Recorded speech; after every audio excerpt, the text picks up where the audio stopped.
Ladies and gentlemen, welcome back to another video. So guys, we are about a month and a half into the MLB season, and the thing I like about Major League Baseball, whether it's pretty much every game, every season, there's players that surprise us, players that do things that we can never expect, and you never know what you're gonna see every year, every season, right? So I thought we have a decent enough sample size of games, about 35 games so far, where we can start talking about some of the more surprising players in Major League Baseball up until this point, because there always are a lot of surprising players. Players we didn't expect to be this good, players that are basically by far surpassing expectations. So I've put together who I think up to this point in the season are the 10 most surprising MLB players in Major League Baseball so far. Now, obviously, there's going to be more than just 10. It was I had a tough time putting this list together, and so definitely comment your opinions if someone's missing from this list, but I just felt like these 10 have blown me away. I did not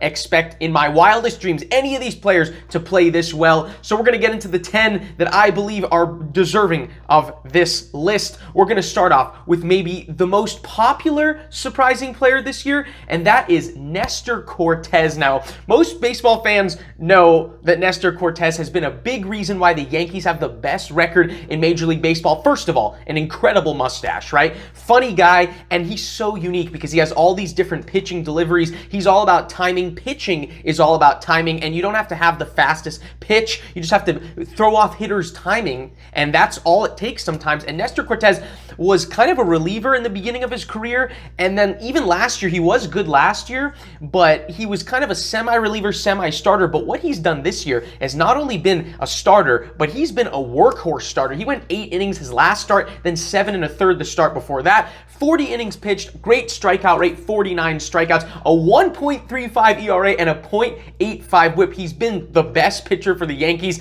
and that's a staff with Garrett Cole on it, even though he's been better, and he's a big reason why the Yankees have the best record in baseball right now. So definitely Nestor Cortez is a no-brainer as one of the biggest surprises in Major League Baseball. Then we move on to a future Hall of Famer, and that is Justin Verlander. Now, Justin Verlander is coming off Tommy John surgery that he had last year, or he basically didn't pitch in 2021 last year, and he's such a great pitcher, right? So you would expect him to come back and still be great, but there were a couple obstacles in his way. First of all, he's 39 years old, so even though, I mean, he's getting up there in age, I personally thought he still had a lot left in the tank, but what I did not expect was that it would be this quickly that he would get back to his old form. And not only has he gotten back to his old form, he's putting up unbelievable numbers. I just did not expect in my wildest dreams for him to have a 1.38 ERA and a league-leading .68 whip. He has a 5-1 record, workhorse 45 2/3 innings. He averages the most innings per start through the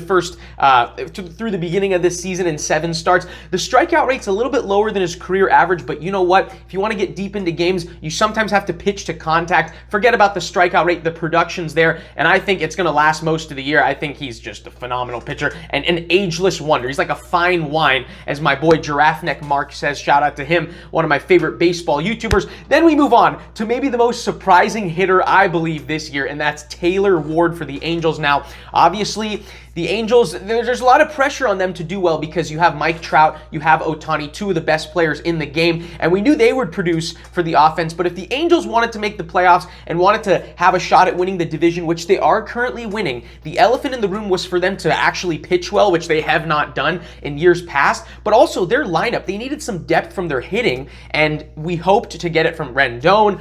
We expected to get it from Marsh and Walsh. But Taylor Ward, a guy who was an average player through his first couple years in the big leagues, is hitting .385 with a .496 on base and a .729 slugging. This is mind-blowing production.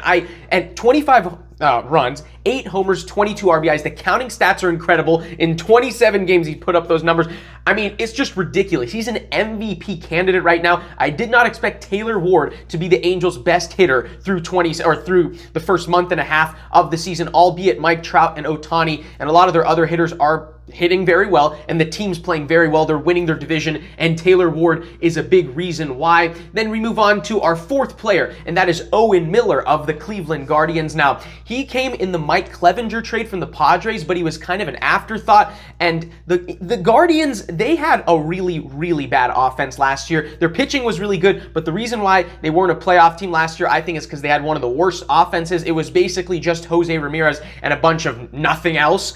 But Owen Miller has been one of the key contributors, hitting almost 300, 361 on base. I forgot to put OBP, but that is a 361 on base. He has 515 slugging, and in 27 games, he scored 21 runs, 3 homers, 13 RBIs, and he's just been a huge part of that offense after not really doing much in his rookie year last year and being an afterthought in a blockbuster trade. Then we move on from one Guardian to another, Steven Kwan. He's a rookie, and he has been such a great surprise. Now, if the first 2 weeks of the year, I would say, he was probably the AL MVP. That's how incredible of a start he got off to. He has cooled down a little bit. He's not hitting 420 or whatever he was hitting. He doesn't have a 600 on base. But I will tell you this.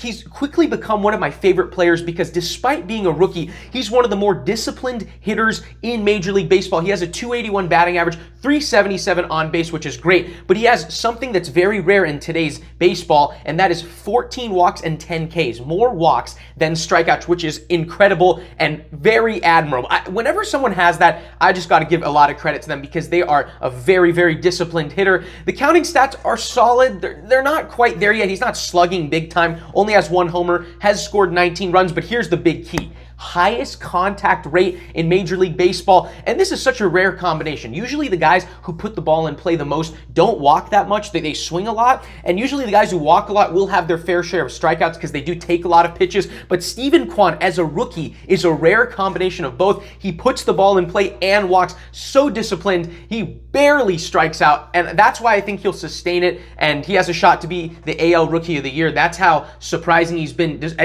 To be a rookie and to put up these numbers and be able to do what he's been doing is just so incredible. I love Steven Kwan. Then we move on to a very surprising pitcher, Paul Blackburn for the Oakland A's. Now, the Oakland A's completely dismantled their roster this offseason, so we expected them to probably be the worst team in the American League, and they've been better than I thought, and it definitely hasn't been because of their hitting, because a lot of their hitting metrics will tell you that they have been a horrible hitting team, but their pitching's been pretty surprising, and Paul Blackburn has not only been their best pitcher, but I think he's been their best player. 4-0 record, 37 2/3 innings pitched, and 29 strikeouts, which isn't the best rate, but this is a guy who had one of the worst strikeout rates in baseball over the last few years, and he has a 1.67 ERA and a .9 whip. Just phenomenal pitching for Paul Blackburn. At this rate, he'll be an all-star. I don't know if he'll sustain it, just like all these other players. I don't know if they'll sustain it, but so far, very, very impressive for a guy who has been a below-average pitcher for his first few seasons in the big leagues up until this point. Then we have Eric Lauer of the Milwaukee Brewers. Now, the Brewers, like the A's, they're not the best hitting team. Obviously, they're a better hitting team than the A's, but the reason why the Brewers win their division most years and they're a contender is obviously because of their pitching. We know their 1-2-3 rotation of Woodruff and then obviously Burns, the Cy Young winner, and Freddie Peralta, but Eric Lauer's probably been the second best pitcher in the Brewers rotation up until this point in the year. Brandon Woodruff has struggled. Freddie Peralta struggled in the beginning. He's coming along well. Corbin Burns has obviously been phenomenal, picked up right where he left off. But here's Eric Lauer, an average pitcher for most of his career, below 9 strikeouts per 9 innings. And here he is with 49 strikeouts in 34 2/3 innings, 3-1 record, terrific 2.6 ERA, under 1 whip, which is always great. If you have a whip under 1, that is phenomenal. So he's put up incredible numbers and has been a huge part of the Brewers' success so far. So shout out to him. We move from one Eric to another, Eric Hosmer, who obviously he's had a great career, so you can expect great things from him, but let's be honest, since he's come from the Royals to the Padres, he's been disappointing.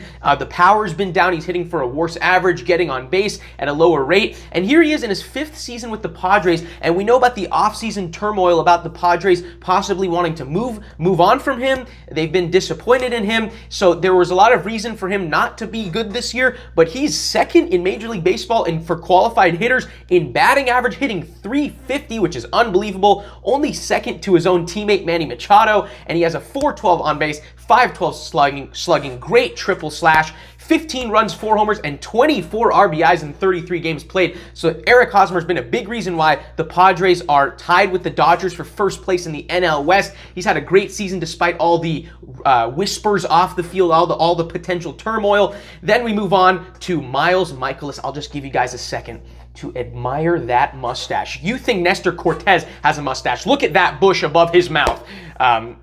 Well, yeah, that was a weird way to say it, but Miles Michaelis, I mean, incredible mustache, but also he's been an incredible pitcher for the Cardinals, their best starting pitcher this season so far through 7 games started, 3-1 record, 42 and a third innings, 31 Ks, 1.49 ERA, and a .94 whip. He's been a workhorse. Now, this is a journeyman who is 33 years old, pitched for the Cardinals, or his first year with the Cardinals was 2018. He had a great season, but the last 2 years he was kind of an afterthought, not really a key part of the rotation with a over 4 ERA the last 2 seasons, but he's bounced back in a big way and having his best season so far up until this point. He's been their best pitcher, and him and Adam Wainwright have been probably the 2 best pitchers for the Cardinals by far. They're the only 2 pitchers who have been better than serviceable, so he's a huge reason why the Cardinals are winning games right now. So shout out to the mustachioed Miles Michaelis, probably the best stash in the game. And last but not least, we have Merrill Kelly, Arizona State University graduate. Shout out to my fellow Sun Devil out there, and he's a big reason why the D-backs are surprising people by playing .500 baseball. I think a lot of people thought they'd be bottom feeders, but their pitching staff's been incredible with Merrill Kelly, Zach Gallen, who's been another surprise. I could have put him on here, and Mad Bum, who's had a nice bounce back here. But Merrill Kelly, who was an average pitcher, had a bad strikeout rate, allowed a lot of hard contact his first couple years in the bigs, has gone 42 innings through his first 7 starts, 3-1 record, 38 strikeouts, a 1.71 ERA, and a solid 1.12 whip. This is a guy who has to pitch to soft contact if he wants to be successful, and he's done that so far. Obviously, there's a chance that he doesn't sustain it because, you know, whip can always be an indicator of your future success, even though it might not directly have a correlation with your current ERA. His whip's solid, but sometimes there's periods of times where he's allowing a lot of hard contact. So I don't know if he's gonna continue allowing soft contact. The strikeout rate is up, so there is a chance that he could continue this success. But so far, credit to him. He's a big reason why the D-backs are surprising a lot of people. So guys, those are my 10 most surprising players up until this point in Major League Baseball. Definitely comment your opinions, guys. Let me know, who did I miss? Who has surprised you the most? Who are some of your more surprising players that I might have forgotten about?